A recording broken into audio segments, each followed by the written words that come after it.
previous one, they were doing a software upgrade where the volumes can be changed in the classrooms By the teacher or? by the software that's up here. Yeah, so we do have the classroom volumes tab under settings. Okay.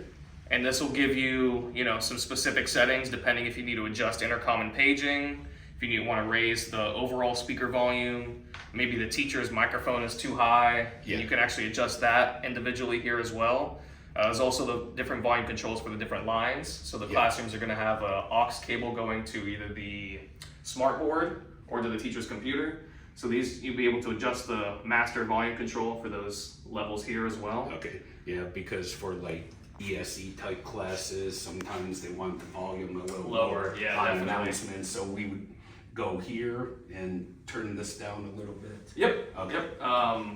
And then there's also going to be an admin training for the admin team, and then that will go into a bit of the more nitty gritty. The admin settings are about twice as long as this, so you have much more options, and it's a little bit easier to adjust these levels on an actual desktop with a mouse and keyboard. ALD output is also, if there's any assistive listening devices in the classroom, our system integrates with those. So if any of the students have a hearing aid, we can adjust and temper these levels according to what they would need.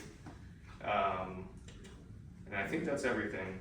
The remote ports are for different IOs, just depending what's set up in each classroom. Yeah, any more questions? No. No. All right. Cool. So, I'm probably the closest person to get out. So, covering the classroom system, here we have your classroom amplifier. This has the ability to call out to the front office and initiate two-way communication by clicking this call button here. Now this is going to keep ringing because there's no one up there to answer it. There we go. Clicking it again will end the call. Now to use your teacher microphone, you'll have to make sure it's paired. So first things first, you'll want to make sure that your microphone is off with no lights on it, such as this. Then you'll hit the REC and power buttons on the mic. After a few moments of the link light flashing, you can hit the link button on the receiver as well. It's the only button next to the lights on the receiver. After a few moments of both the lights flashing, you'll hear a beep telling you that the mic has been paired. And you can hear that my voice is now being projected through the overhead speakers. Now, with your teacher microphones, there's a few different controls I'd like to cover. So you can tap the power button to mute your teacher microphone. Pressing and holding that power button for about 2 seconds will also turn the microphone off. Now, next thing I'll touch on is volume control. Adjusting the volume is super easy. Just push the up arrow or push the down arrow. You get a high-pitched tone when the volume's increasing, low-pitched tone when it's decreasing. If you have a secondary mic in the classroom, you'll use the select button to highlight which device's volume you're controlling. So right now it is highlighting other. This would be for my secondary microphone. If I toggle select one more time, I'd be controlling the volume of my third device. You can have up to 3 devices actively talking on the system at once, but you can have many more than that paired.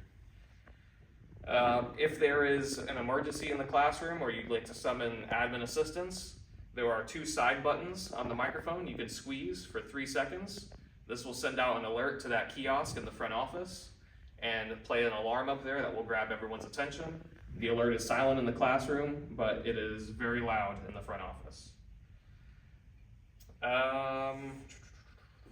The microphone also has an audio in, so in case you'd like to play some music through the overhead speakers, you can run a 3.5 millimeter cable in on one end, another end into your phone to play through the overhead. And there's a mic in on the opposite side in case you want to run an earpiece up as well. The mics charge via USB-C, and you will receive 1 cable for each microphone you have assigned to the classroom, as well as a dual port charging brick for those devices as well. I believe that's everything. Do we have any questions on this? All right.